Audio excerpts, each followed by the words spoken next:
The Woman in Me by Britney Spears. Read by Michelle Williams, with an introduction read by the author.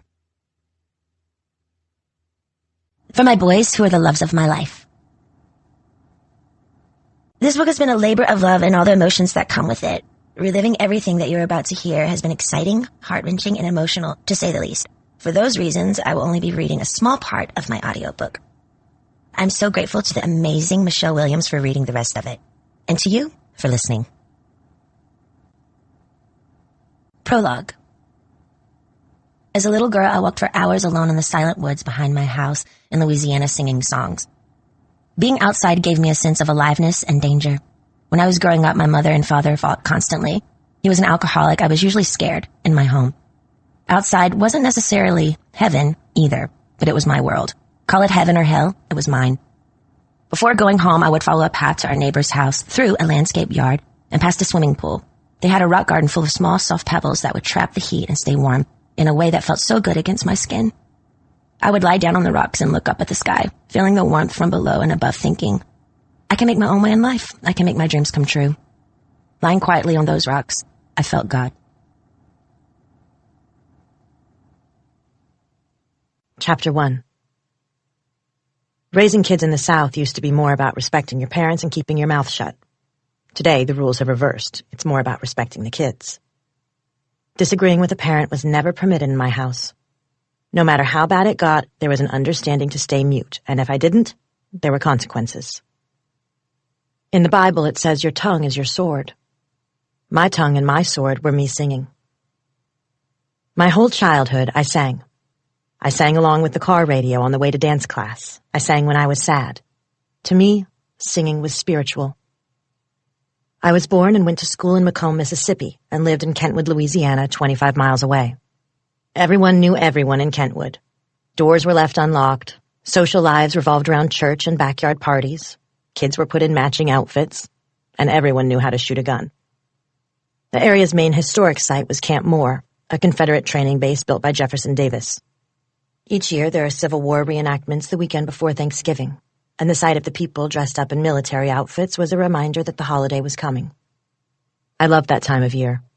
Hot chocolate, the smell of the fireplace in our living room, the colors of the fall leaves on the ground. We had a little brick house with green-striped wallpaper and wood paneling. As a girl, I went to Sonic, rode go-karts, played basketball, and attended a Christian school called Park Lane Academy. The first time I was truly touched and got shivers down my spine was hearing our housekeeper singing in the laundry room. I always did the family laundry and ironing, but when times were better financially, my mom would hire someone to help. The housekeeper sang gospel music, and it was literally an awakening to a whole new world. I'll never forget it. Ever since then, my longing and passion to sing have grown. Singing is magic. When I sing, I own who I am. I can communicate purely. When you sing, you stop using the language of, "Hi, how are you?" You're able to say things that are much more profound. Singing takes me to a mystical place where language doesn't matter anymore, where anything is possible. All I wanted was to be taken away from the everyday world and into that realm where I could express myself without thinking. When I was alone with my thoughts, my mind filled with worries and fears. Music stopped the noise, made me feel confident, and took me to a pure place of expressing myself exactly as I wanted to be seen and heard. Singing took me into the presence of the divine. As long as I was singing, I was half outside the world. I'd be playing in the backyard like any kid would, but my thoughts and feelings and hopes were somewhere else. I worked hard to make things look the way I wanted them to. I took myself very seriously when I shot silly music videos to Mariah Carey songs in my girlfriend's backyard. By age 8, I thought I was a director. Nobody in my town seemed to be doing stuff like that, but I knew what I wanted to see in the world, and I tried to make it so. Artists make things and play characters because they want an escape into faraway worlds, and escape was exactly what I needed. I wanted to live inside my dreams, my wonderful fictitious world, and never think about reality if I could help it. Singing bridged reality and fantasy, the world I was living in, and the world I desperately wanted to inhabit. Tragedy runs in my family. My middle name comes from my father's mother, Emma Jean Spears, who went by Jean. I've seen pictures of her, and I understand why everyone said we look alike. Same blonde hair, same smile. She looked younger than she was. Her husband, my grandfather, June Spears Sr., was abusive. Gene suffered the loss of a baby when he was only 3 days old. June sent Gene to Southeast Louisiana Hospital, a by all accounts horrible asylum in Mandeville where she was put on lithium. In 1966, when she was 31, my grandmother Jean shot herself with a shotgun on her infant son's grave, just over 8 years after his death. I can't imagine the grief that she must have felt. The way people talk about men like June in the South is to say nothing was ever good enough for him, and that he was a perfectionist, that he was a very involved father. I would probably put it more harshly than that. A sports fanatic, June made my father exercise long past exhaustion. Each day when my father finished basketball practice, no matter how tired and hungry he was, he still had to shoot 100 more baskets before he could come inside. June was an officer for the Baton Rouge Police Department, and he eventually had 10 children with 3 wives. And as far as I can tell, no one has one good word to say about the first 50 years of his life. Even in my family, it was said that the Spears men tended to be bad news, especially in terms of how they treated women. Jean wasn't the only wife June sent to the mental hospital in Mandeville. He sent his second wife there, too. One of my father's half-sisters has said that June sexually abused her starting when she was 11 until she ran away at 16. My father was 13 when Jean died on that grave. I know that trauma is part of why my father was how he was with my siblings and me. Why, for him, nothing was ever good enough. My father pushed my brother to excel in sports. He drank until he couldn't think anymore. He'd disappear for days at a time. When my father drank, he was extremely mean. But June softened as he got older. I didn't experience the vicious man who had abused my father and his siblings, but rather a grandfather who seemed patient and sweet. My father's world and my mother's world were completely opposite from each other. According to my mother, my mom's mom, my grandmother Lillian Lily Portell, was from an elegant, sophisticated family in London. She had an exotic air about her that everyone commented on. Her mother was British and her father was from the Mediterranean island of Malta. Her uncle was a bookbinder. The whole family played instruments and loved to sing. During World War II, Lily met an American soldier, my grandfather, Barney Bridges, at a dance for the soldiers. He was a driver for the generals and he loved driving fast. She was disappointed, though, when he brought her with him to America. She'd imagined a life like what she had in London. As she rode to his dairy farm from New Orleans, she looked out the window of Barney's car and was troubled by how empty his world seemed. "Where are all the lights?" she kept asking her new husband. I sometimes think about Lily riding through the Louisiana countryside, looking out into the night, realizing that her large, vibrant, music-filled life of afternoon teas and London museums was about to become small and hard.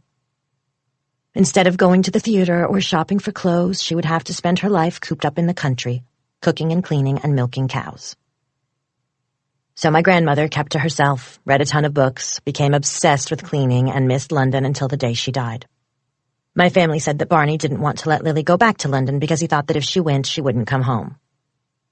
My mother said Lily was so distracted by her own thoughts that she had a tendency to start clearing the table before everyone was done eating. All I knew was that my grandmother was beautiful and I loved copying her British accent. Talking in a British accent has always made me happy because it makes me think of her, my fashionable grandmother. I wanted to have manners and a lilting voice just like hers. Because Lily had money, my mother Lynn, her brother Sonny, and her sister Sandra grew up with what you might consider money, especially for rural Louisiana. Even though they were Protestant, my mom attended Catholic school. She was gorgeous as a teenager, with her black hair worn short. She'd always go to school wearing the highest boots and the tiniest skirts. She hung out with the gay guys in town who gave her rides on their motorcycles. My father took an interest in her, as well he might. And probably in part because June made him work so ridiculously hard, my father was unbelievably talented at sports. People would drive for miles just to see him play basketball. My mom saw him and she said, "Oh, who is this?" By all accounts, their relationship was born of mutual attraction and a sense of adventure. But the honeymoon was over long before I came along. Chapter 2. When they got married, My parents lived in a small home in Kentwood. My mother was no longer supported by her family, so my parents were very poor. They were young, too. My mom was 21 and my father was 23. In 1977, they had my big brother, Brian. When they left that first small place, they bought a little 3-bedroom ranch house. After Brian was born, my mom went back to school to become a teacher. My dad, who worked as a welder at oil refineries, hard jobs that would last a month or sometimes 3, started to drink heavily, and before too long, that was taking its toll on the family. The way my mom tells it, a couple of years into the marriage, my grandfather Barney, my mom's dad, died in a car accident. And in the aftermath, my dad went on a bender, missing Brian's first birthday party. When Brian was a toddler, my father got drunk at a Christmas party and went AWOL on Christmas morning. That time, my mother said she'd had enough. She went to stay with Lily. That March of 1980, she filed for divorce. But June and June's new wife begged her to take him back, and she did. For a while, apparently, everything was calm. My dad stopped welding and started a construction business. Then, after a lot of struggle, he got a gym business going, too. It was called Total Fitness, and it transformed some of the men in town, including my uncles, into bodybuilders. He ran it in a detached studio space on our property next door to the house. An endless string of muscular men streamed in and out of the gym, flexing their muscles in the mirrors under fluorescent lights. My dad started doing really well. In our little town, he became one of the most well-off men. My family threw big backyard crawfish boils. They had crazy parties with dancing all night long. I've always assumed their secret ingredient for staying up all night was speed, since that was the drug of choice back then. My mom opened a daycare center with her sister, my Aunt Sandra. To cement their marriage, my parents had a second baby, me. I was born on December 2nd, 1981. My mother never missed an opportunity to recall that she was in excruciating labor with me for 21 hours. I loved the women in my family. My Aunt Sandra, who already had 2 sons, had a surprise baby at 35, my cousin Laura Lynn. Just a few months apart, Laura Lynn and I were like twins, and we were best friends. Laura Lynn was always like a sister to me, and Sandra was a second mother. She was so proud of me and so encouraging. And even though my grandmother Jean was gone long before I was born, I was lucky enough to know her mother, my great-grandmother, Lexi Pierce. Lexi was wicked beautiful, always made up with a white face and red lipstick. She was a badass, more and more so as she got older. I was told, and had no trouble believing, that she'd been married 7 times. 7. Obviously, she disliked her son-in-law, June, but after her daughter Jean died, she stuck around and took care of my father and his siblings, and then her great-grandchildren, too. Lexi and I were very close. My most vivid and joyful memories of being a little girl are of times spent with her. We'd have sleepovers, just the 2 of us. At night, we'd go through her makeup cabinet. In the morning, she would make me a huge breakfast. Her best friend, who lived next door, would come over to visit, and we'd listen to slow 1950s ballads from Lexi's record collection. During the day, Lexi and I would nap together. I loved nothing more than drifting off to sleep by her side, smelling her face powder and her perfume, listening as her breathing grew deep and regular. One day, Lexi and I went to rent a movie. As we drove away from the video rental place, she ran into another car, then got stuck in a hole. We couldn't get out. A tow truck had to come rescue us. That accident scared my mother.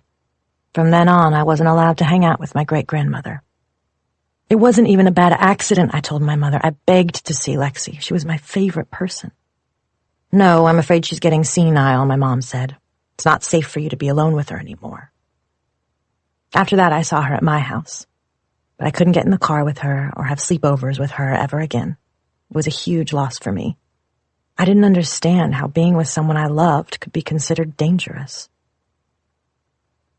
At that age, my favorite thing to do besides spending time with Lexi was hiding in cabinets. It became a family joke. Where's Brittany now? At my aunt's house, I always disappeared. Everyone would mount a search for me. Just when they'd start to panic, they'd open a cabinet door, and there I'd be. I must have wanted them to look for me. For years, that was my thing, to hide. Hiding was one way I got attention. I also loved dancing and singing. I sang in the choir of our church, and I took dance classes 3 nights a week and on Saturdays. Then I added gymnastics classes an hour away in Covington, Louisiana. When it came to dancing and singing and acrobatics, I couldn't get enough. At career day in elementary school, I said I was going to be a lawyer. But neighbors and teachers started to say that I was Broadway bound. And eventually I embraced my identity as the little entertainer. I was 3 at my first dance recital and 4 when I sang my first solo, What Child Is This, for a Christmas program at my mother's daycare. I wanted to hide, but I also wanted to be seen. Both things could be true. Crouched in the cool darkness of a cabinet, I felt so small I could disappear. But with everyone's eyes on me, I became something else. Someone who could command a room. In white tights, belting out a song, I felt like anything was possible. Chapter 3. Ms. Lynn, Ms. Lynn, the boy shouted. He was out of breath, panting at our front door. You have to come now. One day when I was 4, I was in the living room of our house, sitting on the couch with my mom on one side and my friend Cindy on the other. Kentwood was like a town in a soap opera. There was always drama. Cindy was chattering away to my mom about the latest scandal while I was listening in, trying to follow along, when the door burst open. The boy's facial expression was enough for me to know something terrifying had happened. My heart dropped. My mother and I started running. The road had just been repaved and I was barefoot, running on the hot black tar. Ow, ow, ow! I yelped with every step. I looked down at my feet and saw the tar sticking to them. Finally, we arrived at the field where my brother Brian had been playing with his neighbor friends. They had been trying to mow down some tall grass with their four-wheelers. This seemed like a fantastic idea to them because they were idiots. Inevitably, they couldn't see one another through the tall grass and had a head-on collision. I must have seen everything. Heard Brian hollering in pain, my mother screaming in fear, but I don't remember any of it. I think God made me black out so I wouldn't remember the pain and panic or the sight of my brother's crushed body. A helicopter airlifted him to the hospital. When I visited Brian days later, he was in a full body cast. From what I could see, he'd broken nearly every bone in his body, and the detail that drove it all home for me as a kid was that he had to pee through a hole in the cast. The other thing I couldn't help but notice was that the whole room was full of toys. My parents were so grateful he'd survived, and they felt so bad for him that during his recovery, every day was Christmas. My mom catered to my brother because of guilt. She still defers to him to this day. It's funny how one split second can change a family's dynamics forever.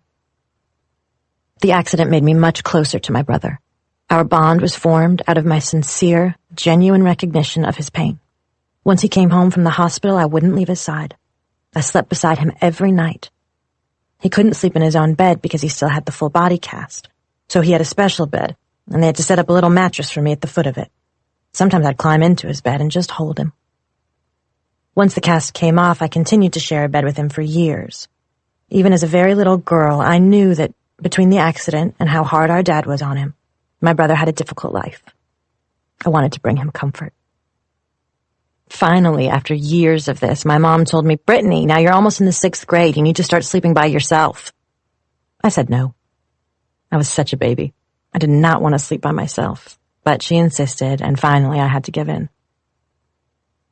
Once I started to stay in my own room, I came to enjoy having my own space. But I remained extremely close to my brother. He loved me, and I loved him so much. For him, I felt the most endearing, protective love. I didn't want him ever to be hurt. I'd seen him suffer too much already. As my brother got better, we became heavily involved with the community. Since it was a small town of just a couple thousand people, everyone came out to support the 3 main parades a year: Mardi Gras, 4th of July, Christmas. The whole town looked forward to them. The streets would be lined with people smiling, waving, leaving behind the drama of their lives for a day to have fun, watching their neighbors slowly wander by on Highway 38. One year, a bunch of us kids decided to decorate a golf cart and put it in the Mardi Gras parade. There were probably 8 kids in that golf cart, way too many, obviously. There were 3 on the bench seat, a couple standing on the sides holding onto the little roof, and 1 or 2 swinging from the back. It was so heavy that the tires of the cart were almost flat. We all wore 19th century costumes. I can't even remember why. I was sitting on the laps of the bigger kids up front, waving at everyone. The problem was, with that many kids in a golf cart and its flat tires, the thing got hard to control, and with the laughing and the waving and the excited energy, well, we only hit the car ahead of us a few times. but that was enough for us to get expelled from the parade. Chapter 4. When my father started drinking heavily again, his business started to fail. The stress of having no money was compounded by the chaos of my father's extreme mood swings. I was particularly scared to get in the car with my dad because he would talk to himself while he was driving. I couldn't understand the words he was saying. He seemed to be in his own world. I knew even then that my father had reasons for wanting to lose himself in drinking. He was stressed out by work. Now I see even more clearly that he was self-medicating after enduring years of abuse at the hands of his father, June. At the time, though, I had no idea why he was so hard on us. Why nothing we did seemed to be quite good enough for him. The saddest part to me was that what I always wanted was a dad who would love me as I was. Somebody who would say, "I just love you. You could do anything right now. I'd still love you with unconditional love." My dad was reckless, cold, and mean with me, but he was even harder on Brian. He pushed him so hard to do well in sports that it was cruel.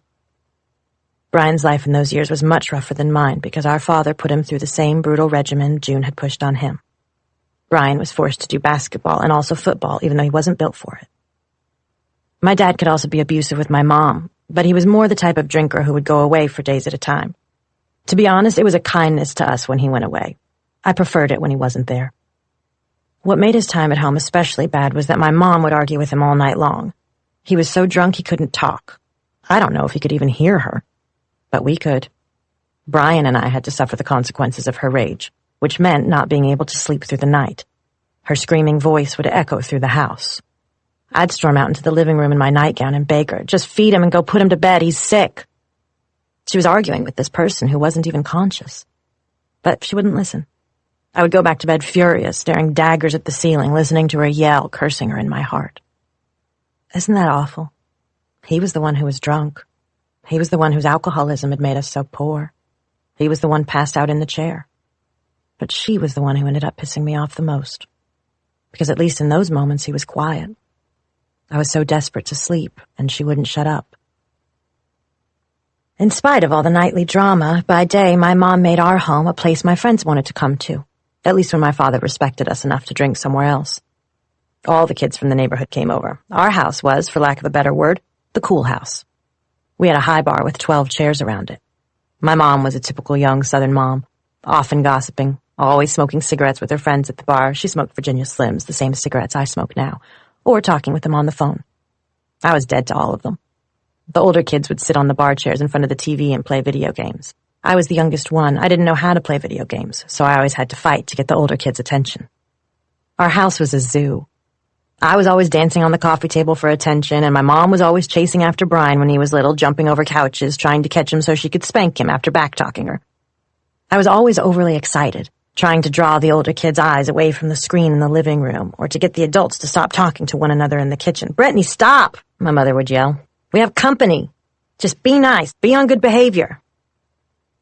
But I ignored her, and I would always find a way to get everyone's attention.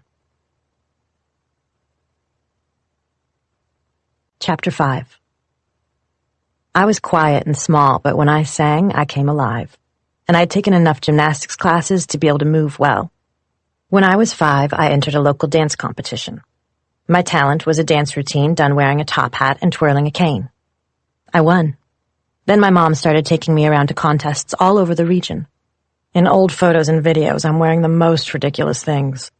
In my 3rd grade musical, I wore a baggy purple t-shirt with a huge purple bow on top of my head that made me look like a Christmas present. It was absolutely horrible. I worked my way through the talent circuit, winning a regional contest in Baton Rouge. Before too long, my parents set their sights on bigger opportunities than what we could accomplish picking up prizes in school gymnasiums. When they saw an advertisement in the newspaper for an open call for the all-new Mickey Mouse Club, they suggested we go. We drove 8 hours to Atlanta. There were more than 2,000 kids there. I had to stand out, especially once we learned after we arrived that they were only looking for kids over the age of 10. When the casting director, a man named Matt Casella, asked me how old I was, I opened my mouth to say 8, then remembered the age 10 cutoff and said 9. He looked at me skeptically. For my audition, I sang Sweet Georgia Brown while doing a dance routine, adding in some gymnastics flips.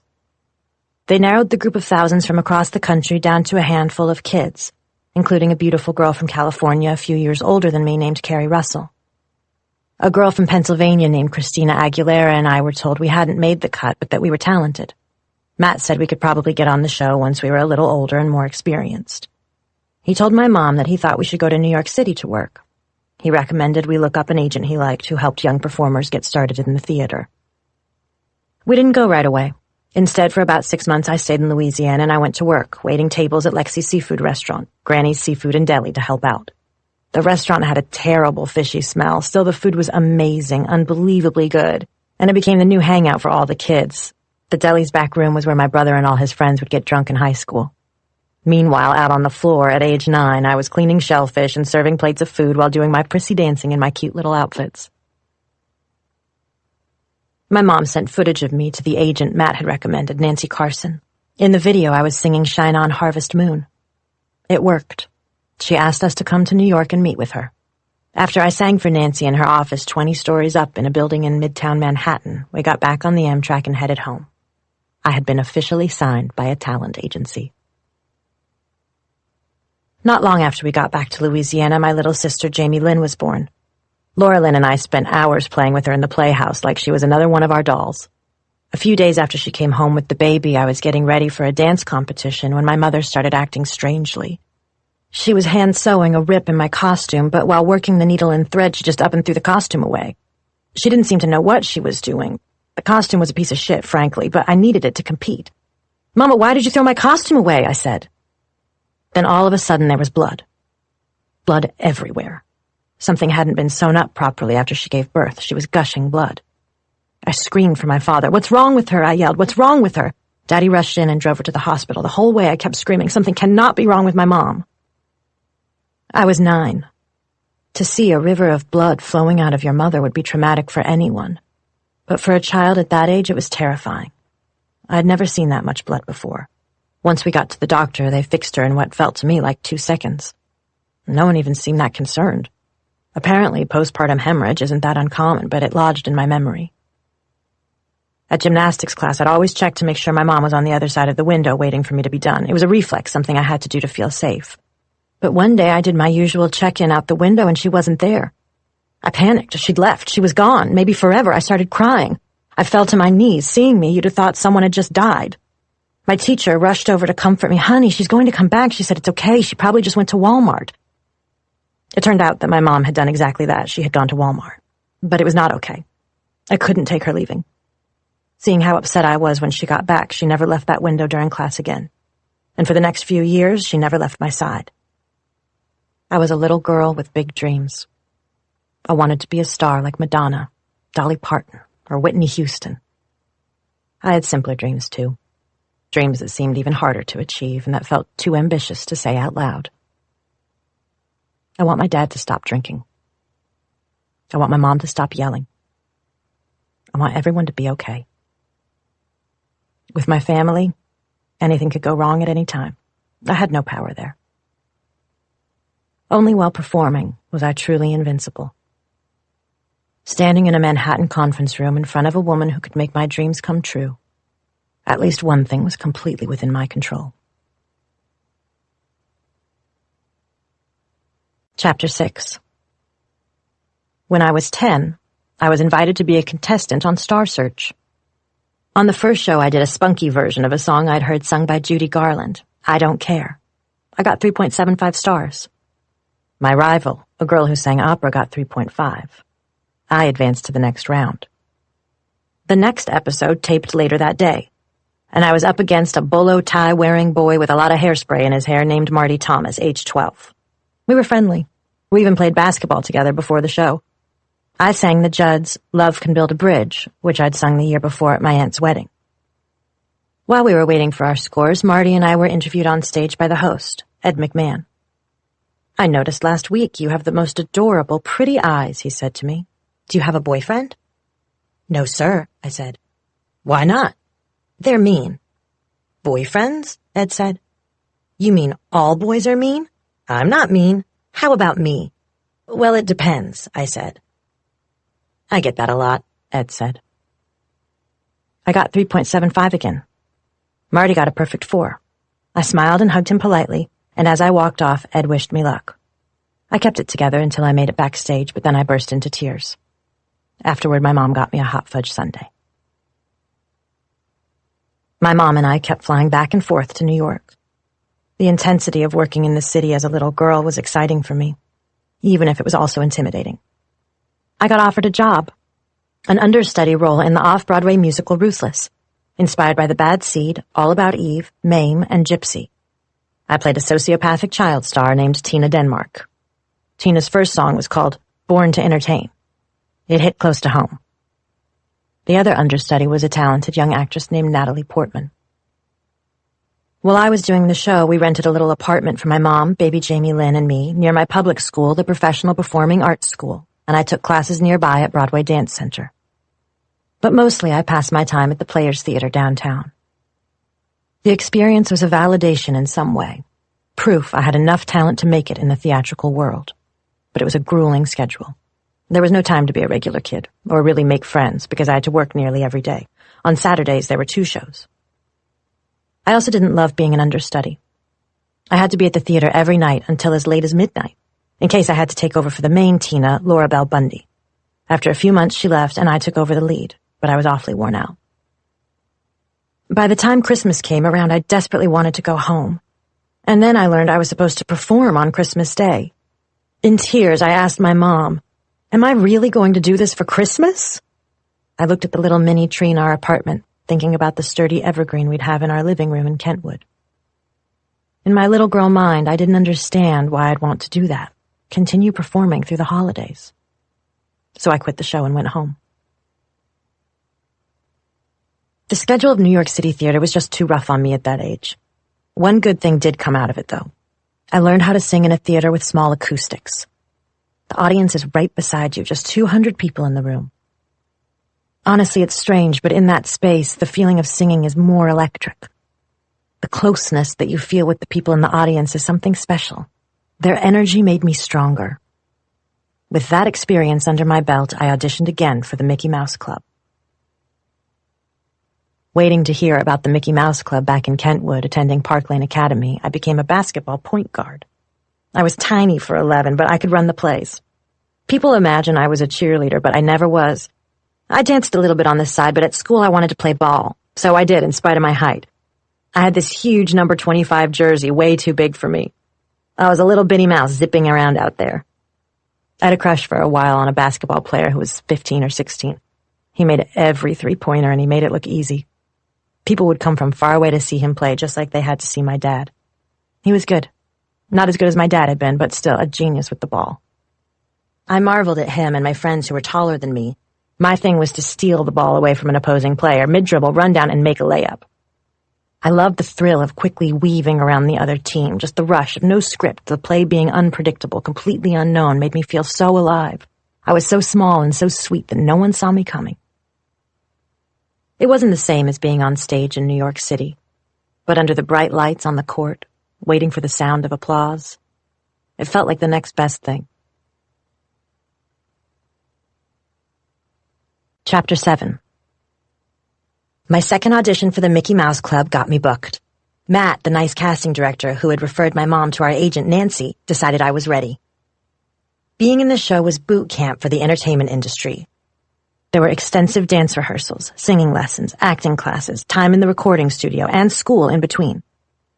The Mouseketeers quickly split into our own cliques, divided by the dressing rooms that we shared.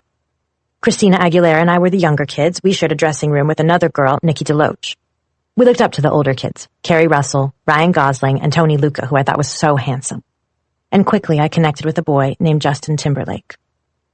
We were shooting at Disney World in Orlando, and my mom and Jamie Lynn, who at the time was 2 years old, had come along with me. During the day, for our breaks, the cast would go ride rides and goof off. It was honestly a kid's dream, unbelievably fun, particularly for a kid like me.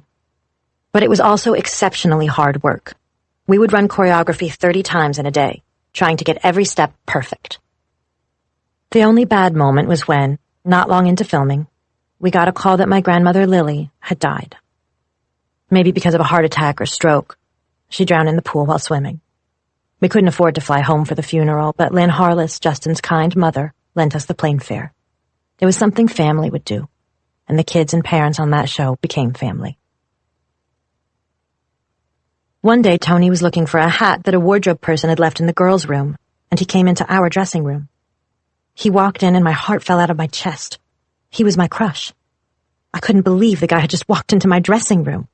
My little heart just went to the floor. Another time at a sleepover, we played a game of truth or dare, and someone dared Justin to kiss me. A Janet Jackson song was playing in the background as he leaned in and kissed me. It took me back to a moment in the library when I was in the 3rd grade, holding a guy's hand for the first time. It was the biggest deal to me.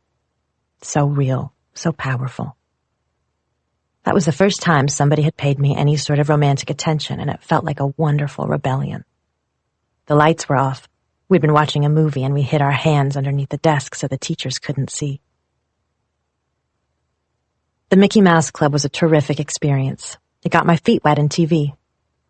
Performing on that show ignited me. From then on, I knew I wanted to do what I did there, singing and dancing. When the show ended a year and a half later, a lot of my castmates were going off to New York or Los Angeles to continue chasing their dreams. But I decided to go back to Kentwood. Already within me was a push-pull. Part of me wanted to keep building toward the dream. The other part wanted to live a normal life in Louisiana. For a minute, I had to let normalcy win. Back at home, I returned to Park Lane, settling into normal teenage life, or the closest thing to normal that was possible in my family. For fun, starting when I was in the 8th grade, my mom and I would make the 2-hour drive from Kentwood to Biloxi, Mississippi, and while we were there, we would drink daiquiris. We called our cocktails toddies.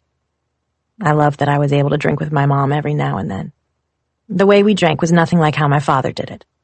When he drank, he grew more depressed and shut down. We became happier, more alive and adventurous. Some of my best times with my mom were those trips we took to the beach with my sister. As we'd drive, I'd sip on a little bitty White Russian. To me, the drink tasted like ice cream, when it had the perfect amount of shaved ice and cream and sugar and not too much alcohol. That was my piece of heaven. My sister and I had matching bathing suits and matching perms. Now it's basically illegal to give a little kid a perm, but back in the 90s, it was just cute as hell. At 3, Jamie Lynn was a living doll, the craziest, most adorable child ever. So that was our thing. We'd go to Biloxi, drink, go to the beach, come back happy. And we had fun. We had a lot of fun. Even amid all the darkness, there was still a lot of joy in my childhood. By 13, I was drinking with my mom and smoking with my friends. I had my first cigarette at my one bad friend's house. All my other friends were geeks, but this friend was popular. Her sister was a senior, and she always had the best makeup, and guys were all over her. She took me out to a shed and handed me my first cigarette. Even though it was just tobacco, I felt high. I remember thinking, am I going to die? Is this feeling going to go away? When is this feeling going to go away? Once I survived my first cigarette, I immediately wanted another one. I did a pretty good job hiding my habit from my mother, but one day she was having me drive us home from the store along the long road that led to our house. I started driving at 13, too, when suddenly she started sniffing the air. "I smell smoke," she said. "Have you been smoking?" She grabbed one of my hands off the wheel fast and pulled it to her to smell. As she did that, I lost control of the wheel, and the car spun off the road. It felt like everything was moving in slow motion. I looked back and saw little Jamie Lynn pressed backward into the seat. She had on a seatbelt but wasn't in a car seat. As we spun what felt like very slowly, I kept thinking, we're gonna die. We're gonna die. We're gonna die. Then wham! The butt of the car hit a telephone pole. Hitting the way we did was a miracle. If we'd hit the pole going forward, we would have gone through the windshield. My mother jumped out of the car and just started yelling, at me for crashing, at cars passing by for help, at the world for letting this happen. No one was hurt, fortunately. All 3 of us walked away. Even better, my mom forgot all about how she'd caught me smoking. The crime of teenage me smoking, whatever, we almost died. After that, she never mentioned it again. One day, some of the boys in the 6th grade at school asked me to go smoke a cigarette in their locker room during break. I was the only girl they ever asked to join them. I've never felt cooler. Fortunately, the boys' locker room had 2 doors, one of which led to the outside. I remember we jammed the door open so the smoke could escape and we wouldn't get caught. It became a ritual, but it didn't last. A little while later, I decided to try it on my own, without the boys. This time, my best girlfriend and I went to smoke in the girls' locker room, but that room only had 1 door. Disaster. We got caught red-handed and were sent to the principal's office. "Were you smoking?" the principal asked. "No," I said. My best friend reached down and secretly pinched my hand so hard. It was clear the principal didn't believe me, but guess what?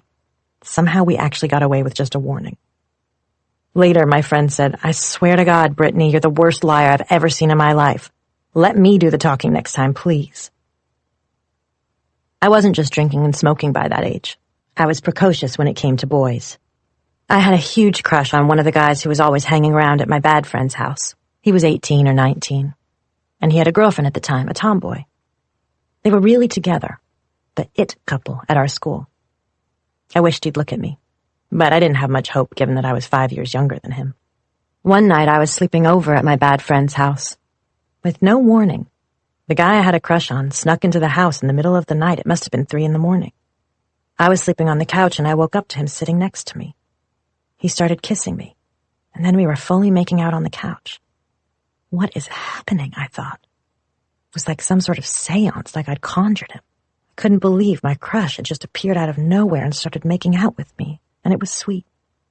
That was all he did, kiss me. He didn't try anything else. That year I liked a lot of the boys in my brother's crowd. As a kid, Brian was funny, weird, in the best way. But when he was a senior, he became king of the school, an absolute badass. His senior year, I started dating his best friend, and I lost my virginity to him. I was young for the 9th grade, and the guy was 17. My relationship with him ended up consuming a lot of my time. I would go to school like normal at 7 a.m., but leave at lunchtime around 1 p.m. and spend the afternoon with him. Then he would drive me back right as school was getting out. I'd just innocently get on the bus and go home like nothing had happened. Eventually, my mom got a call from the school office. I'd missed 17 days, which I had to make up. My mom said, "How did you do it? How did you just leave?" "Oh, I forged your signature," I said. The age difference between me and that guy was huge, obviously. Now it seems outrageous. And so my brother, who was always very protective, started to hate him. When Brian caught me sneaking out to go visit his friend, he told on me to our parents. As punishment, I had to walk around the neighborhood all day with a bucket, cleaning up garbage like a prisoner on the highway. Brian followed me around taking pictures as, crying, I picked up trash. Moments like that aside, there was something so beautifully normal about that period of my life. Going to homecoming and prom, driving around our little town, going to the movies. But the truth was, I missed performing. My mom had been in touch with a lawyer she'd met on my audition circuit, a man named Larry Rudolph, who she would call sometimes for business advice. She sent him videos of me singing, and he suggested I record a demo. He had a song that Toni Braxton had recorded for her second album that had ended up on the cutting room floor. It was called Today. He sent me the song, and I learned it. Then I recorded it at a studio an hour and a half away from us in New Orleans. This would become the demo that I would use to get in the door at record labels. Around the same time, Justin and another Mouseketeer, J.C. Chazé, were in a new boy band called In Sync that was being assembled. Another castmate, Nikki, with whom I'd shared that dressing room, was joining a girl group. But after I talked it over with my mom, we decided to pursue the solo avenue instead. Larry played the demo for some executives in New York who told him they wanted to see what I could do. So I put on my little bitty heels and my cute little dress, and I returned to New York.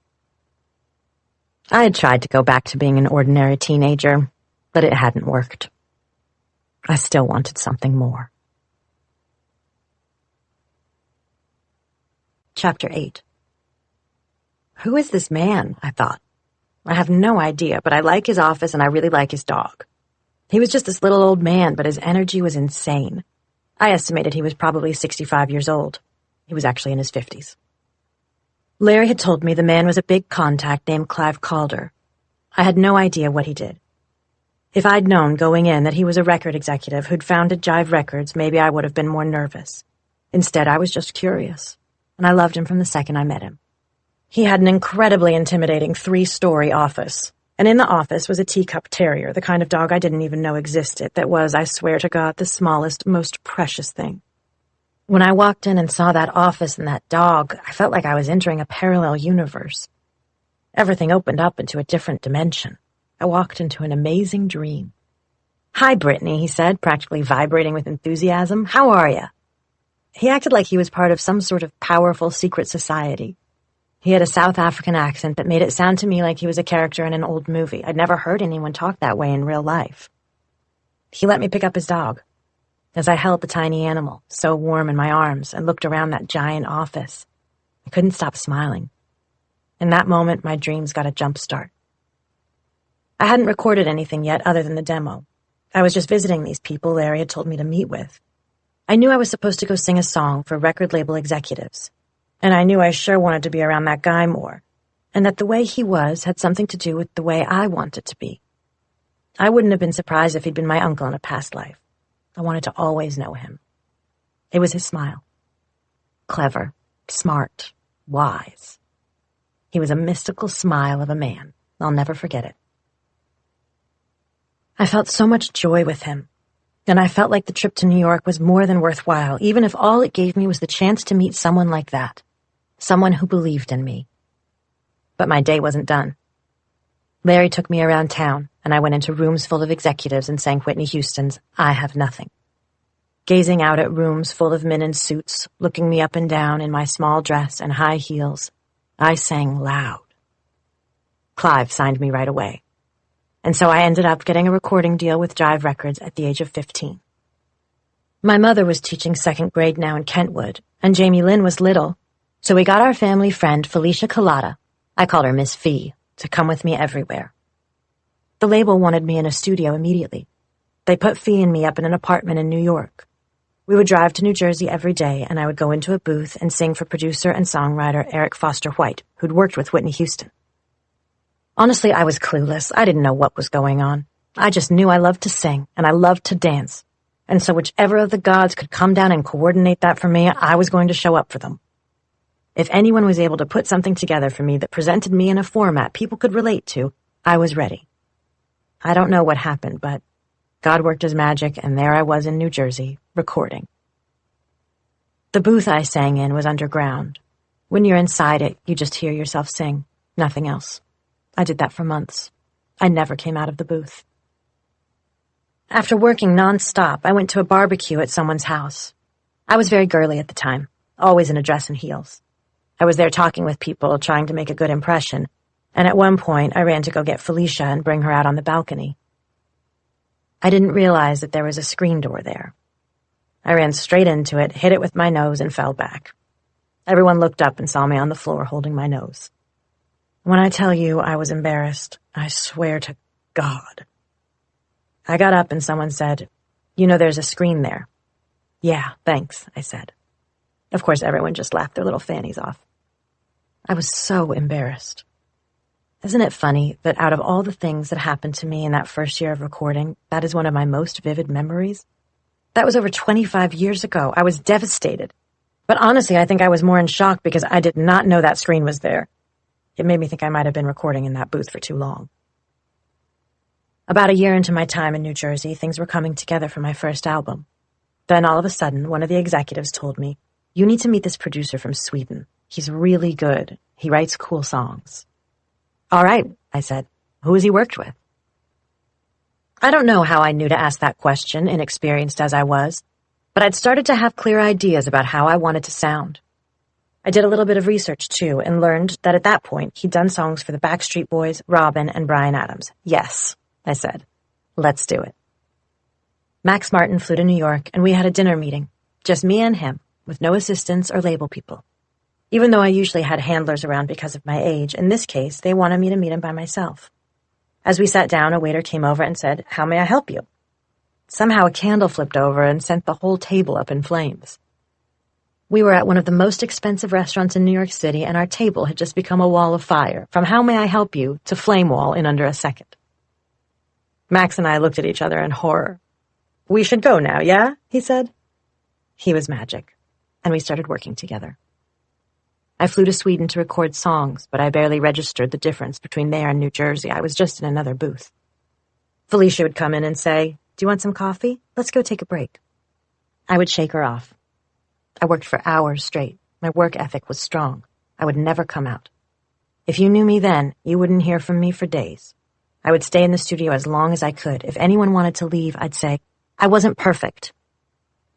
The night before we recorded Baby One More Time, I was listening to Soft Cell's Tainted Love and fell in love with that sound. I stayed up late so that I'd go into the studio tired, my voice fried. It worked. When I sang, it came out gravelly in a way that sounded more mature and sexier. Once I felt what was happening, I became so focused on the recording. And Max listened to me. When I said I wanted more R&B in my voice, less straight pop, he knew what I meant, and he made it happen. Then, when all the songs were done, someone said, "What else can you do? Do you want to dance now?" I said, "Do I want to dance? Hell yeah, I do." Chapter 9.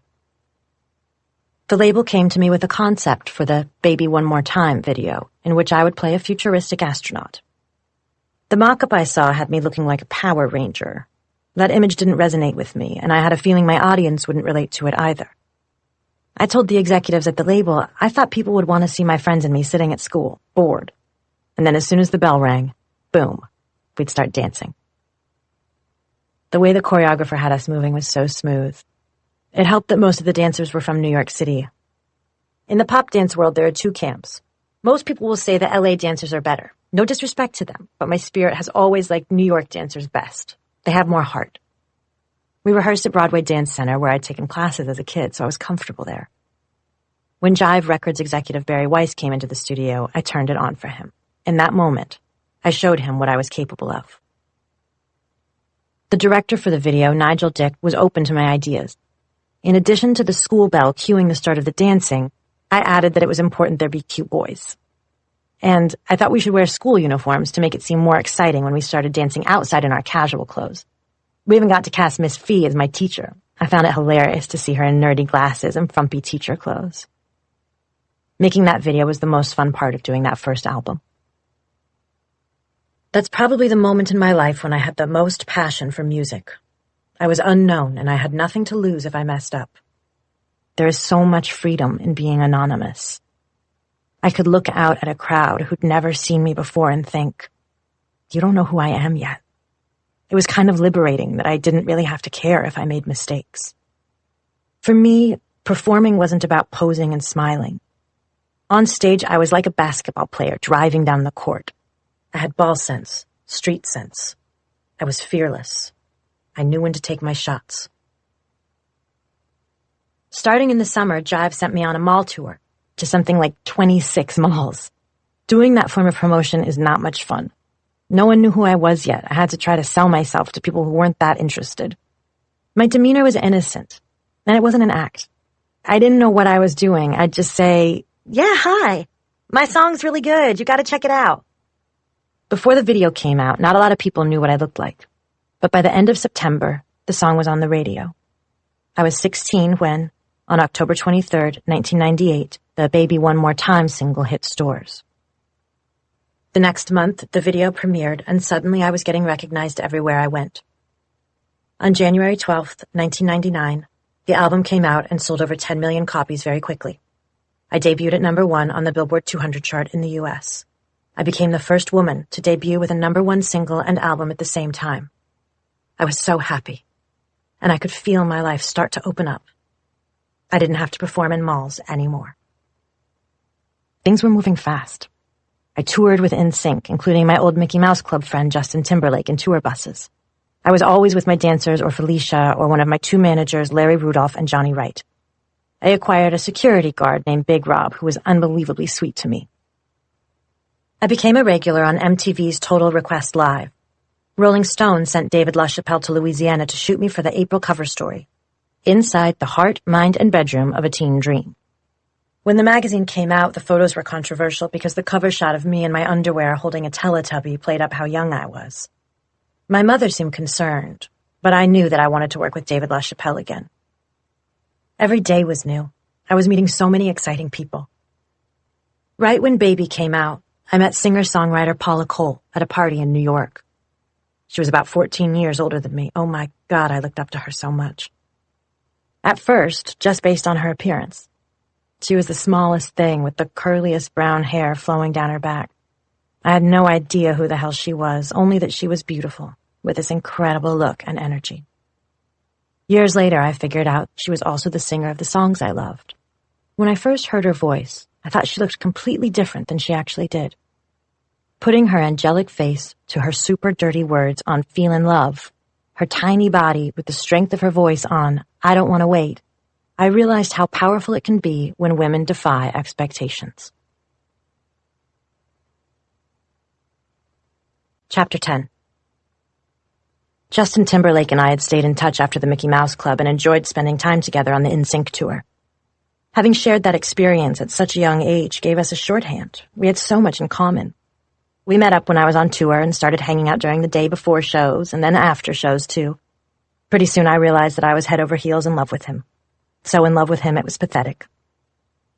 When he and I were anywhere in the same vicinity, his mom even said this, we were like magnets. We just find each other immediately and stick together. You couldn't explain the way we were together. It was weird, to be honest, how in love we were. His band NSYNC was what people back then called So Pimp. They were white boys, but they loved hip-hop. To me, that's what separated them from the Backstreet Boys, who seemed very consciously to position themselves as a white group. NSYNC hung out with black artists. Sometimes I thought they tried too hard to fit in. One day, Jay and I were in New York, going to parts of town I'd never been to before. Walking our way was a guy with a huge blinged-out medallion. He was flanked by 2 giant security guards. Jay got all excited and said so loud, "Oh yeah, faux shiz, Genuine, what's up, homie?" After Genuine walked away, Felicia did an impression of Jay. "Oh yeah, faux shiz, Genuine." Jay wasn't even embarrassed. He just took it and looked at her like, "Okay, fuck you, Fee." That was the trip where he got his first necklace, a big T for Timberlake. I had a hard time being as carefree as he seemed. I couldn't help but notice that the questions he got asked by talk show hosts were different from the ones they asked me. Everyone kept making strange comments about my breasts, wanting to know whether or not I'd had plastic surgery. Press could be uncomfortable, but at awards shows I felt real joy. The child in me got a thrill seeing Steven Tyler from Aerosmith for the first time at the MTV Video Music Awards. I saw him coming in late wearing something fantastic that looked like a wizard's cape. I gasped. It felt surreal to see him in person. Lenny Kravitz came in late too, and again I thought, legends everywhere I look. I started running into Madonna all over the world. I would do shows in Germany and Italy, and we would end up performing at the same European award shows. We'd greet each other as friends. At one awards show, I knocked on Mariah Carey's dressing room door. She opened it and outpoured the most beautiful otherworldly light. You know how we all have ring lights now? Well, more than 20 years ago, only Mariah Carey knew about ring lights. And no, I can't just say her first name. To me, she is always going to be Mariah Carey. I asked if we could take a photo together and tried to take one where we were standing, and she said, "No, come stand here, darling. This is my light. This is my side. I want you to stand here so I can get my good side, girl." She kept saying that in her deep, beautiful voice. My good side, girl. My good side, girl. I did everything Mariah Carey told me to do, and we took the photo. Of course, she was completely right about everything. The photo looked incredible. I know I won an award that night, but I couldn't even tell you what it was. The perfect photo with Mariah Carey. That was the real prize. Meanwhile, I was breaking records, becoming one of the best-selling female artists of all time. People kept calling me the Princess of Pop. At the 2000 VMAs, I sang the Rolling Stones' I Can't Get No Satisfaction, and then, oops, I did it again, while going from a suit and hat to a glittery bikini top and tight pants, my long hair down. Wade Robson choreographed it. He always knew how to make me look strong and feminine at the same time. During the dance breaks in the cage, I did poses that made me look girly in the middle of an aggressive performance. Later, MTV sat me down in front of a monitor and made me watch strangers in Times Square give their opinions of my performance. Some of them said I did a good job, but an awful lot of them seemed to be focused on my having worn a skimpy outfit. They said I was dressing too sexy, and thereby setting a bad example for kids. The cameras were trained on me, waiting to see how I would react to this criticism, if I would take it well or if I would cry. Did I do something wrong, I wondered? I'd just danced my heart out on an awards show. I never said I was a role model. All I wanted to do was sing and dance. The MTV show host kept pushing. What did I think of the commenters telling me I was corrupting America's youth? Finally, I said, some of them were very sweet, but I'm not the children's parents. I just gotta be me. I know there are gonna be people out there. I know not everyone's gonna like me. It shook me up. And it was my first real taste of a backlash that would last years. It felt like every time I turned on an entertainment show, yet another person was taking shots at me, saying I wasn't authentic. I was never quite sure what all the critics thought I was supposed to be doing. A Bob Dylan impression? I was a teenage girl from the South. I signed my name with a heart. I liked looking cute. Why did everyone treat me, even when I was a teenager, like I was dangerous? Meanwhile, I started to notice more and more older men in the audience, and sometimes it would freak me out to see them leering at me like I was some kind of Lolita fantasy for them, especially when no one could seem to think of me as both sexy and capable, or talented and hot. If I was sexy, they seemed to think I must be stupid. If I was hot, I couldn't possibly be talented. I wish back then I'd known the Dolly Parton joke. I'm not offended by all the dumb blonde jokes because I know I'm not dumb, and I also know that I'm not blonde. My real hair color is black. Trying to find ways to protect my heart from criticism and to keep the focus on what was important, I started reading religious books like the Conversations with God series by Neil Donald Walsh. I also started taking Prozac. When Oops, I Did It Again came out, I was a household name and in control of my career. Around the time of my first world tour for Oops, I was able to build my mom a house and settle my father's debts. I wanted to give them a clean slate.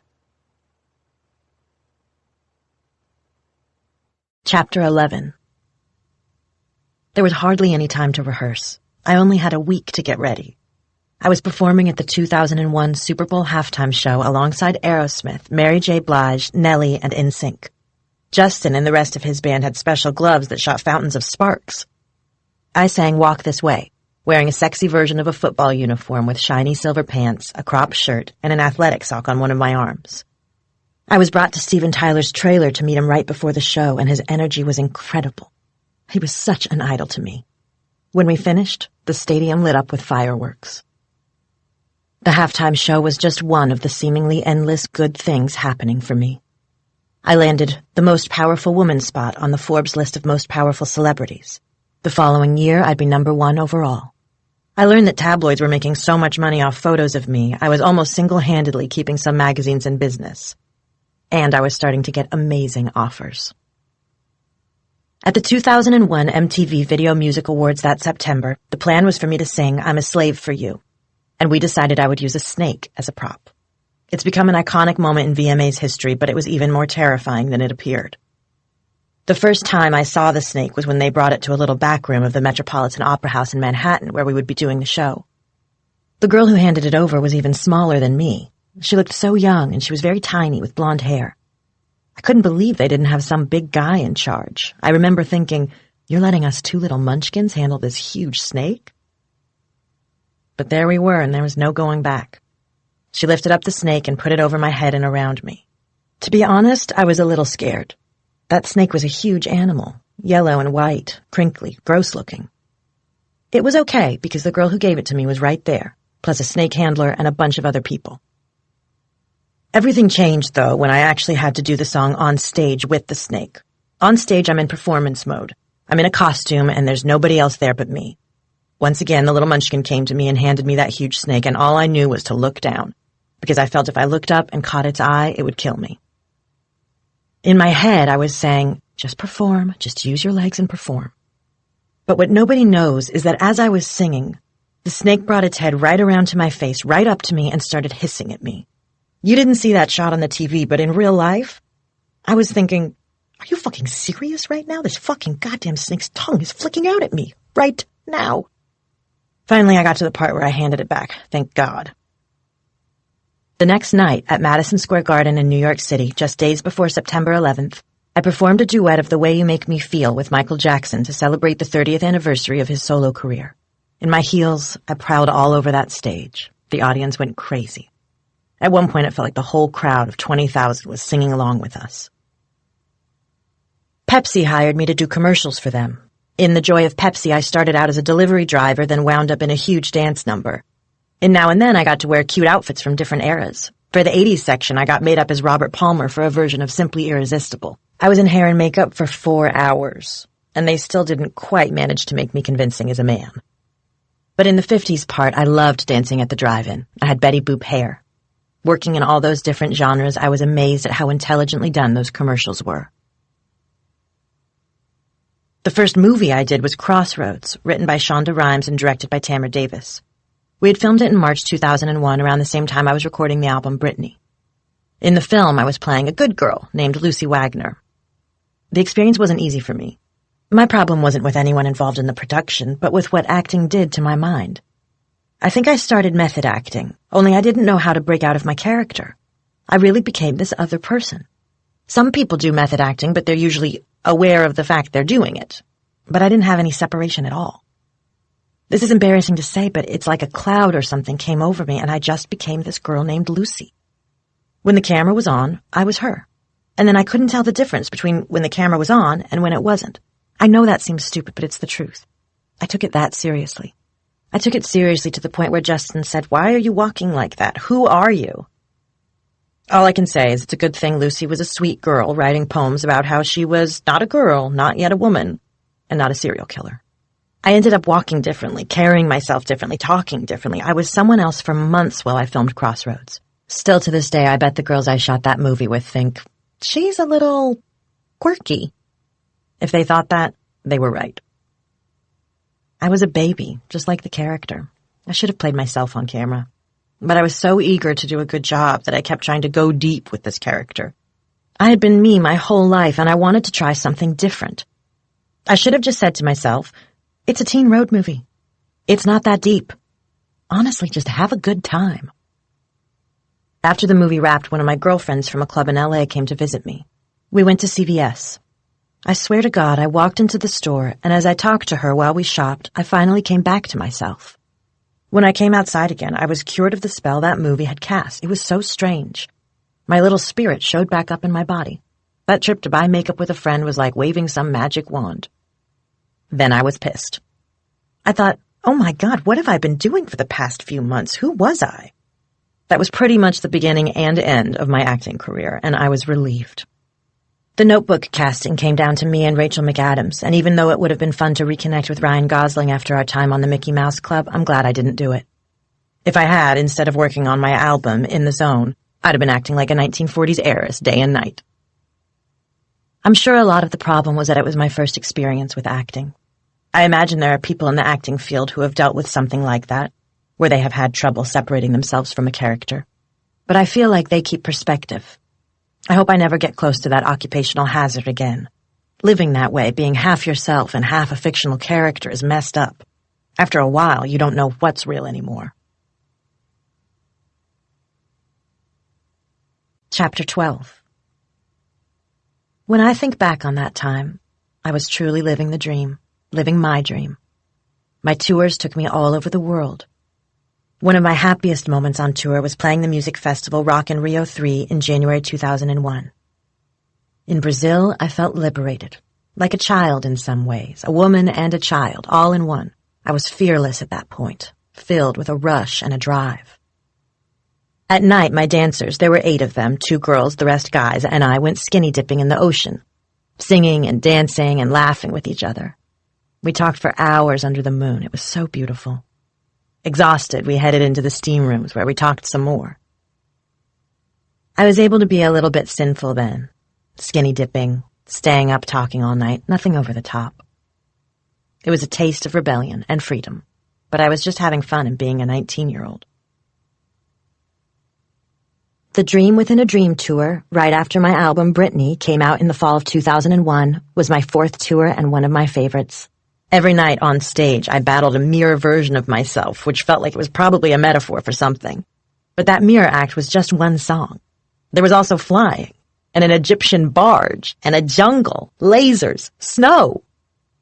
Wade Robson directed and choreographed it, and I give great credit to the people who put it together. I thought it was well conceived. Wade had this concept of the show as reflecting a new, more mature phase in my life.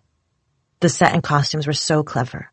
When someone knew just how to style me, I was always grateful. They were shrewd about how they presented me as a star, and I know I owe them. The way they captured me showed me they respected me as an artist. The minds behind that tour were brilliant. It was by far my best tour. It was what we all had hoped for. I had worked so hard to get to that point. I'd done mall tours before Baby was released. Then the Baby tour was the first time I got to see a lot of people out there in the crowd. I remember feeling like, oh wow, I'm somebody now. Then Oops was a little bit bigger, so by the time I did the Dream Within a Dream tour, it was all magic. By the spring of 2002, I had hosted SNL twice, playing a butter churn girl at a colonial reenactment museum opposite Jimmy Fallon and Rachel Dratch, and then playing Barbie's little sister Skipper opposite Amy Poehler as Barbie. I was the youngest person to host and perform as the musical guest in the same episode. Around that time, I was asked if I'd like to be in a movie musical. I wasn't sure I wanted to act again after Crossroads, but I was tempted by this one. It was Chicago. Executives involved in the production came to a venue where I was performing and asked if I wanted to do it. I turned down 3 or 4 movies because I was in my moment with the stage show. I didn't want to be distracted from music. I was happy doing what I was doing. But I look back now and I think, when I came to Chicago, I should have done it. I had power back then. I wish I'd used it more thoughtfully, been more rebellious. Chicago would have been fun. It's all dance pieces, my favorite kind. Prissy, girly follies, pussycat doll-like serve-off-your-corset moves. I wish I'd taken that offer. I would have gotten to play a villain who kills a man and sings and dances while doing it, too. I probably could have found ways, gotten training to keep from becoming a Chicago character the way I had with Lucy in Crossroads. I wish I'd tried something different. If only I'd been brave enough not to stay in my safe zone, done more things that weren't just within what I knew. But I was committed to not rocking the boat and to not complaining even when something upset me. In my personal life, I was so happy. Justin and I lived together in Orlando. We shared a gorgeous, airy 2-story house with a tile roof and a swimming pool out back. Even though we were both working a lot, we'd make time to be home together as often as we could. I always came back every few months so Justin and I could be together for 2 weeks, sometimes even 2 months at a time. That was our home base. One week when Jamie Lynn was young, my family flew out to see us. We all went to FAO Schwartz at Point Orlando. They closed down the whole store for us. My sister got a miniature convertible car that had actual doors that opened. It was in between a real car and a go-kart. Somehow we got it back to Kentwood and she drove it around the neighborhood until she outgrew it. That child in that car was unlike anything else, this adorable little girl driving around in a miniature red Mercedes. It was the cutest thing you could have ever seen in your entire life. I swear to God, the vision was unbelievable. That's how we all were with Jamie Lynn. You see it, you like it, you want it, you got it. As far as I could tell, her world was the Ariana Grande song, 7 Rings, come to life. When I was growing up, we didn't have any money. My prized possessions were my Madame Alexander dolls. There were dozens to choose from. Their eyelids went up and down, and they all had names. Some were fictional characters or historical figures like Scarlett O'Hara or Queen Elizabeth. I had the girls from Little Women. When I got my 15th doll, you would have thought I'd hit the lottery. That was a good time in my life. I was so in love with Justin. Just smitten. I don't know if when you're younger, love's a different thing, but what Justin and I had was special. He wouldn't even have to say anything or do anything for me to feel close to him. In the South, moms love to round up the kids and say, listen, we're going to go to church today and we're all going to color coordinate. That's what I did when Justin and I attended the 2001 American Music Awards, which I co-hosted with LL Cool J. I still can't believe that Justin was going to wear denim, and I said, we should match. Let's do denim on denim. At first, honestly, I thought it was a joke. I didn't think my stylist was actually going to do it, and I never thought Justin was going to do it with me, but they both went all in. The stylist brought Justin's all-denim outfit, which included a denim hat to match his denim jacket and denim pants. When he put it on, I thought, whoa, I guess we're really doing this. Justin and I were always going to events together. We had so much fun doing the Teen Choice Awards, and we often color coordinated our outfits. But with the matching denim, we blew it up. That night my corset had me sucked in so tight under my denim gown I was about to fall over. I get that it was tacky, but it was also pretty great in its way, and I'm always happy to see it parodied as a Halloween costume. I've heard Justin get flack for the look. On a podcast where they were teasing him about it, he said, "You do a lot of things when you're young and in love." And that's exactly right. We were giddy, and those outfits reflected that. There were a couple times during our relationship when I knew Justin had cheated on me. Especially because I was so infatuated and so in love, I let it go, even though the tabloids seemed determined to rub my face in it. When NSYNC went to London in 2000, photographers caught him with one of the girls from All Saints in a car, but I never said anything. At the time, we'd only been together for a year. Another time we were in Vegas, and one of my dancers who'd been hanging out with him told me he gestured toward a girl and said, "Yeah, man, I hit that last night." I don't want to say who he was talking about because she's actually very popular and she's married with kids now. I don't want her to feel bad. My friend was shocked and believed Justin was only saying it because he was high and felt like bragging. There were rumors about him with various dancers and groupies. I let it go. But clearly, he'd slept around. It was one of those things where you know, but you just don't say anything. So I did too, not a lot. One time, with Wade Robson. We were out one night and we went to a Spanish bar. We danced and danced. I made out with him that night. I was loyal to Justin for years, only had eyes for him with that one exception, which I admitted to him. That night was chalked up to something that will happen when you're as young as we were, and Justin and I moved past it and stayed together. I thought we were going to be together forever. I hoped we would be. At one point when we were dating, I became pregnant with Justin's baby. It was a surprise, but for me it wasn't a tragedy. I loved Justin so much.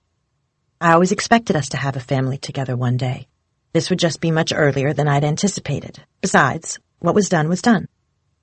But Justin definitely wasn't happy about the pregnancy. He said we weren't ready to have a baby in our lives, that we were way too young. I could understand. I kind of understood. If he didn't want to become a father, I didn't feel like I had much of a choice.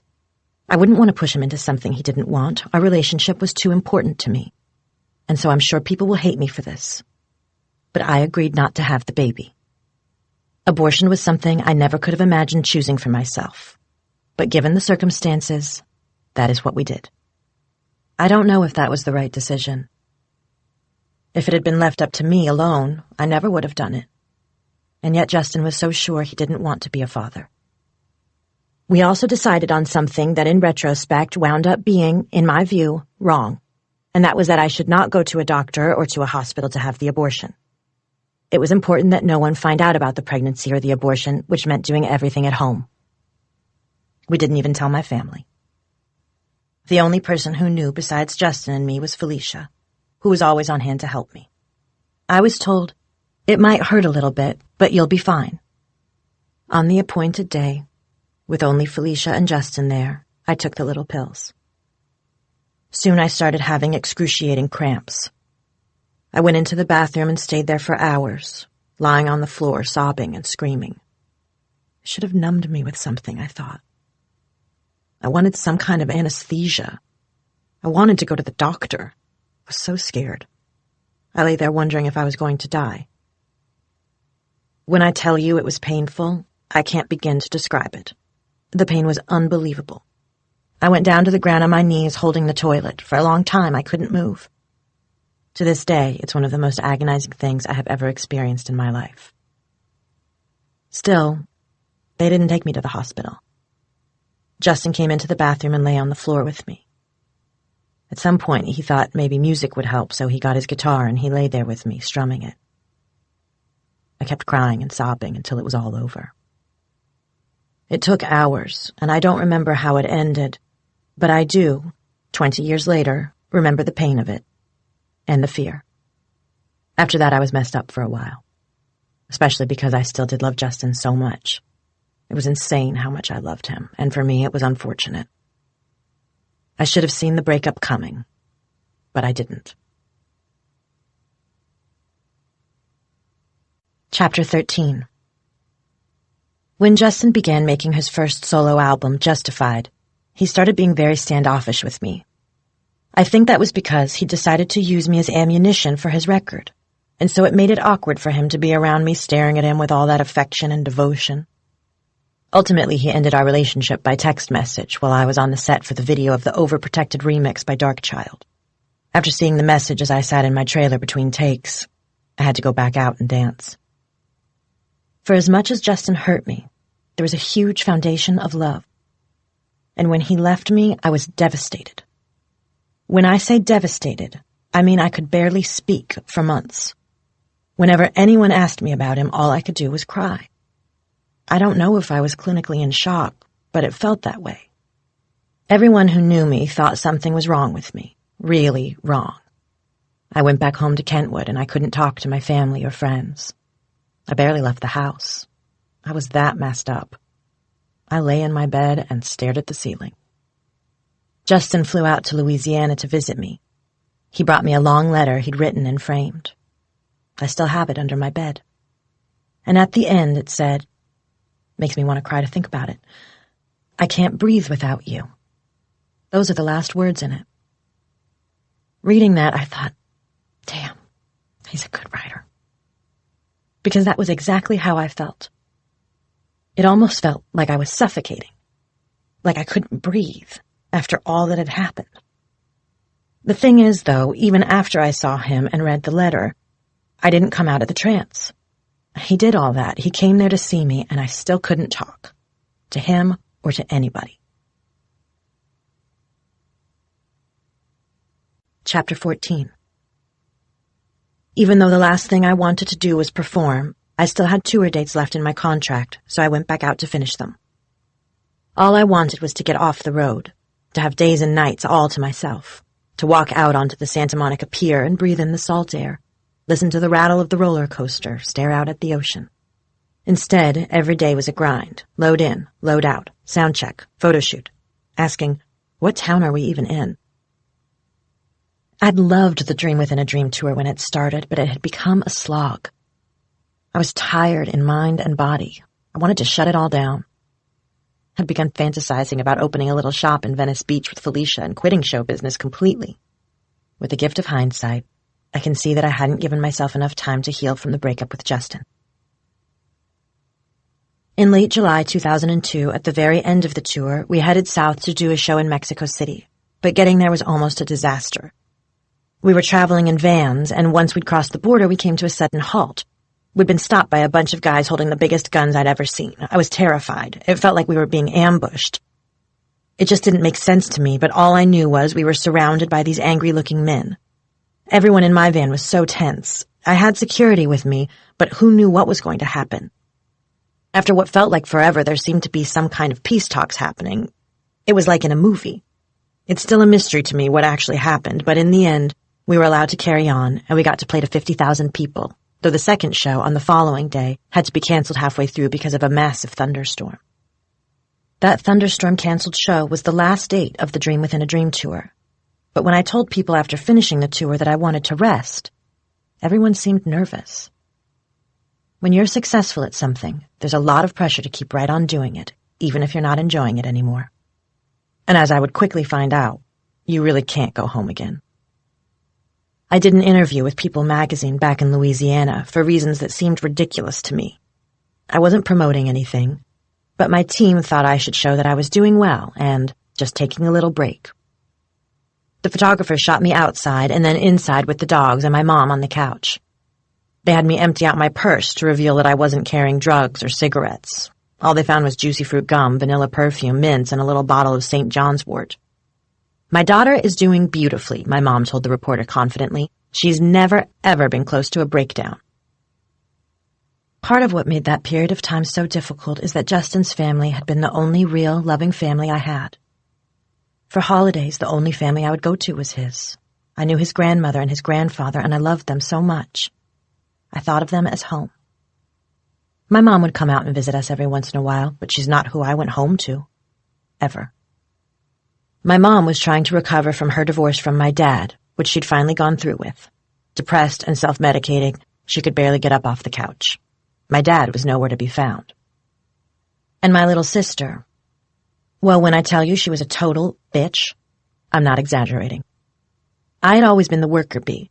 While I was doing my thing on the road with Felicia, I hadn't been paying attention to what was happening in Kentwood. But when I came home, I saw how things had changed.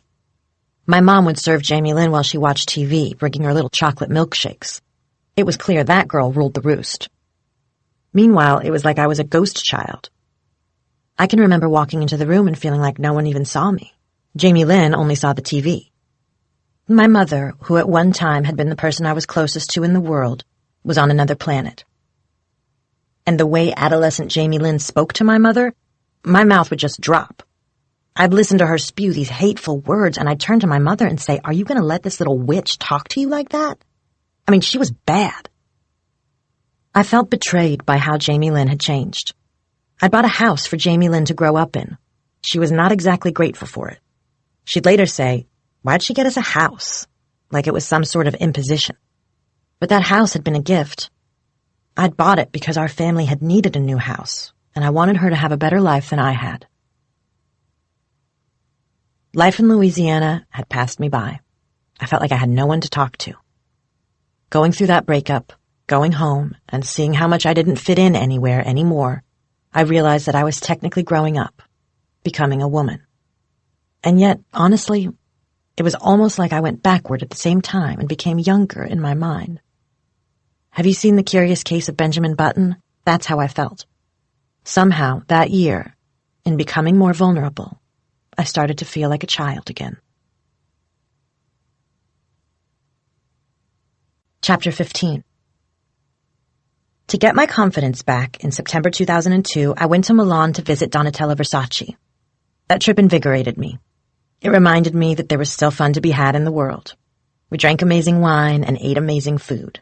Donatella was a dynamic host. I was hoping things would turn around a little bit from that point.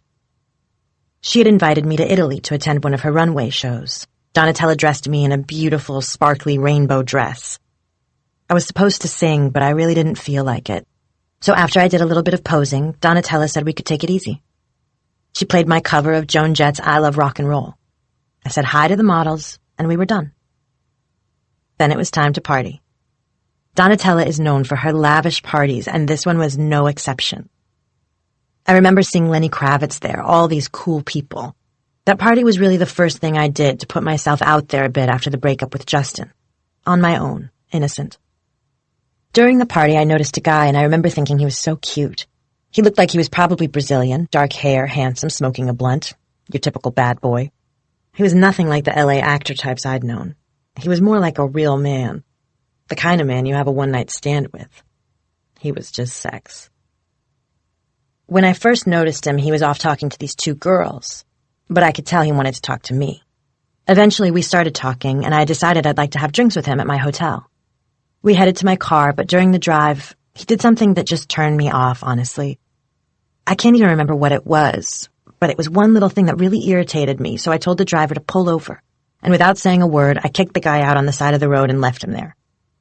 Now that I'm a mom, I'd never do anything like that. I'd be more like, I'll drop you off at this place at this time. But back then, at 20 years of age, it was pure instinct. I'd made a bad mistake letting this stranger inside my car, and I kicked him out. Soon after my return, Justin was preparing to release his solo album, Justified. On 2020, he played an unreleased song for Barbara Walters called Don't Go, Horrible Woman, that seemed to be about me. I thought our love was so strong. I guess I was dead wrong. But to look at it positively, hey girl, at least you gave me a song about another horrible woman. Less than a month later, he released the video for his song Cry Me a River, in which a woman who looks like me cheats on him and he wanders around sad in the rain. In the news media, I was described as a harlot who'd broken the heart of America's golden boy. The truth? I was comatose in Louisiana and he was happily running around Hollywood. May I just say, on his explosive album and in all the press that surrounded it, Justin neglected to mention the several times he'd cheated on me. There's always been more leeway in Hollywood for men than for women, and I see how men are encouraged to talk trash about women in order to become famous and powerful. But I was shattered. The thought of my betraying him gave the album more angst, gave it a purpose. Shit-talking an unfaithful woman. The hip-hop world of that era loved a storyline with the theme, fuck you, bitch. Getting revenge on women for perceived disrespect was all the rage at the time. Eminem's violent revenge song Kim was huge. The only problem with the narrative was that, in our case, it wasn't like that. Crimea River did very well. Everyone felt very sorry for him. And it shamed me. I felt there was no way at the time to tell my side of the story. I couldn't explain, because I knew no one would take my side once Justin had convinced the world of his version. I don't think Justin realized the power he had in shaming me. I don't think he understands to this day. After Crimea River came out, anywhere I went, I could get booed. I would go to clubs and I would hear boos. Once I went to a Lakers game with my little sister and one of my brother's friends, and the whole place, the whole arena, booed me. Justin told everyone that he and I had had a sexual relationship, which some people have pointed out depicted me as not only a cheating slut, but also a liar and hypocrite. Given that I had so many teenage fans, my managers and press people had long tried to portray me as an eternal virgin. Never mind that Justin and I had been living together, and I'd been having sex since I was 14. Was I mad at being outed by him as sexually active? No. To be honest with you, I liked that Justin said that. Why did my managers work so hard to claim I was some kind of young girl virgin, even into my 20s? Whose business was it if I'd had sex or not? I'd appreciated it when Oprah told me on her show that my sexuality was no one else's business, and that when it came to virginity, you don't need a world announcement if you change your mind.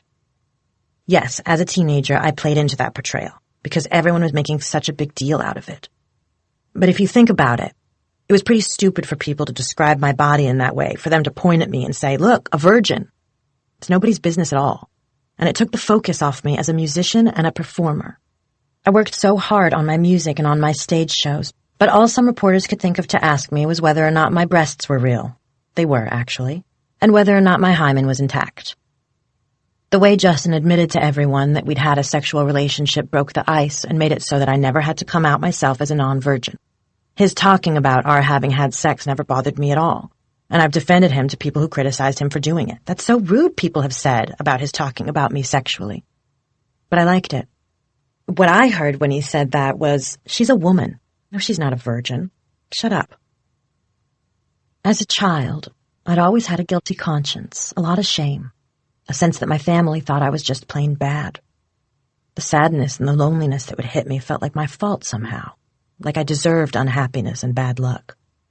I knew that the truth of our relationship was nothing like how it was being portrayed, but I still imagined that if I was suffering, I must have deserved it. Along the line, surely I'd done bad things. I believe in karma, and so when bad things happen, I imagine that it's just the law of karma catching up with me. I've always been almost disturbingly empathic. What people are feeling in Nebraska, I can subconsciously feel even though I'm thousands of miles away. Sometimes women's periods sync up. I feel like my emotions are always syncing up with those around me. I don't know what hippie words you want to use for it, cosmic consciousness, intuition, psychic connection. All I know is that 100% I can feel the energy of other people. I can't help but take it in. At this point you might be saying to yourself, oh my God, is she really going to talk about this new age stuff? Only for one more minute. Because the point is, I was so sensitive. And I was so young, and I was still reeling from the abortion and the breakup. I didn't handle things well. Justin framed our time together with me as the bad guy, and I believed it. So ever since then, I've felt like I'm under a sort of curse. And yet, I also started to hope that if it were true, if I had so much bad karma, it might be up to me, as an adult, as a woman, to reverse my luck, to bring myself good fortune. I couldn't stand it anymore, so I escaped to Arizona with a girlfriend. That girlfriend happened to have been dating Justin's best friend, and we'd all broken up around the same time, so we decided to take a road trip to get away from all of it. We found each other and decided we would leave it all behind. Given what she'd been through, my friend was heartbroken too, so we talked a lot, beside ourselves with grief and loneliness, and I was grateful for her friendship. The sky overhead was full of stars while we drove fast through the desert. In a convertible with the top down, the wind blowing in our hair, no music playing, just the sound of the night whipping past us. As we looked out at the road stretched before us, an eerie feeling settled over me. I'd been moving so fast for so long, it was like I couldn't even catch my breath. Now, in this moment, something filled me. A profound beauty, otherworldly and humbling. I looked over at my friend, wondering if I should say something, But what could I say? Do you believe in aliens? So I stayed quiet and sat there with the feeling for a long moment. Then I heard her voice over the wind. Do you feel that? She said. She looked at me. What is that? Whatever it was, she felt it too. I reached for her hand and held it tight. The poet Rumi says the wound is the place where the light enters you. I've always believed that. The thing we felt that night in Arizona, we felt it at that moment because we needed it. We were so spiritually open and so raw. It showed us that there was more than just what we could see. Call it God, call it a higher power, or call it a paranormal experience. Whatever it was real enough that we could experience it together. While it was first happening, I didn't want to bring it up to my friend because I was embarrassed. I was scared she would think that I'd lost my mind. There have been so many times when I was scared to speak up because I was afraid somebody would think I was crazy. But I've learned that lesson now the hard way. You have to speak the thing that you're feeling, even if it scares you. You have to tell your story. You have to raise your voice. There was a lot I still had left to discover that night when I was lost and felt God in the desert. But I knew that I wouldn't let the darkness consume me. Even in the darkest night, you can still find so much light. Chapter 16. Justin ended up sleeping with 6 or 7 girls in the weeks after we officially broke up, or so I heard. Hey, I get it. He was Justin Timberlake. This was his first time to go solo. He was a girl's dream. I was in love with him. I understood the infatuation people had with him. I decided if Justin was going to date, I should try to get out there too. I hadn't dated in a while, since I'd been heartbroken and on tour. That winter, I saw a guy who I thought was handsome, and a club promoter friend said I had good taste. That guy is so cool, my friend said. His name is Colin Farrell, and he's shooting a movie right now. Well, talk about balls. I got in my car, and I drove up to the set of his action movie, SWAT. Who did I think I was? There was no security or anything, so I went straight onto the soundstage where they were doing a set piece in a house. When the director saw me, he said, "Come sit in my chair." Okay, I said. So I sat in the chair and watched them shoot. Colin came over and said, "Do you have any pointers for what I should do here?" He was inviting me to direct him. We wound up having a 2-week brawl. Brawl is the only word for it.